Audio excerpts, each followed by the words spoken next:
to scale, rotate and move objects, fundamental to doing anything with Blender. We're going to understand the 3D manipulator, and finally we're going to learn how to create a primitive. We may even make more than one. Okay, so let's hop straight over to the default layout in Blender. So here we are, ready to go. Now, if you haven't already noticed, there's a whopping great big blue, green and red arrow. If you left click on that arrow, you can drag it up and down along that axis. Now, if I draw your attention to the bottom, so we're going to the header of the 3D manipulator, should really be called a footer, I suppose, we have a toggle here for toggling on and off that 3D manipulator. So later on, when you feel more confident with Blender, you can perhaps turn that off, or if it's obscuring some geometry, you can turn it on and off there. These next three options give us an option to, as we are now, move or translate our object. We then have an option to rotate on the next one, so that will rotate it around a fixed axis. So there we have the y-axis, this one's the red one's the x-axis, and then the blue one is the z-axis there. Finally, this little one here changes the arrows to square blobs on the end, and that allows us to scale within that axis. Now, because I've rotated that cube, you can see that it's scaling not just vertically but all angles because it's been rotated around. This last one, we'll just switch it from global to local.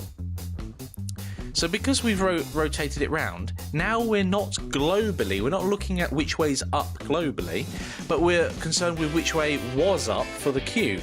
So now we can grab which way was up for the cube and stretch it so it's a bit more controlled. We can have much more control over that. We're going to switch that back to global now. And, well, I don't want that there, I just want a basic cube. So there's a couple of options we can do there. We can go down to Object and go to the undo history and undo all of that, or do the undo command lots and lots and lots. But in this case, because we just want a cube back, I can press the X key for delete and then press return. That's gone. But we need something back there, we need a cube. Two ways of doing that. We can go over to the tool shelf, click create, and then click cube. Now notice the cube has been placed where the 3D cursor is. So I want to left click roughly there. It'll put it roughly in the right place for us. And the other way of adding a cube would be to go Shift and A. It brings up this menu and we can go mesh cube. So we're adding a mesh and it's going to be a cube. There we go. So that's roughly in the right place. So I want to delete that second one down here. Well, we don't want to left click, as we discussed before. We need to right click to select. Then we can go X and enter. Get rid of that cube. So we've got this one back here again. That's brilliant. So what's going to be next? I think it's time to challenge you guys. So your end of section challenge, it's going to be a bigger one than before because we're going to combine all the knowledge we've learned so far. So I would like you to create a cube, a cylinder and a cone and place those one on top of one another.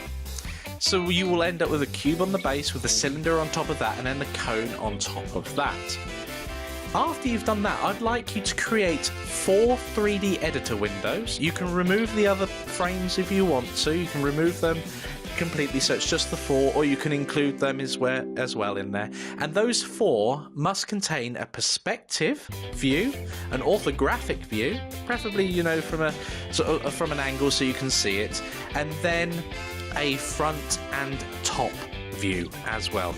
Preferably those front and top would probably be better done in orthographic rather than perspective as well. Finally, I'd like you to take a screenshot of that and share it in the discussions. So pause the video now and go off and attempt to do all of that for us. Welcome back. Okay, so I'm going to put the solution to this in the next lecture. So let's move on to the next lecture now and find out how to do what I've asked you to do. And let's see how you got on.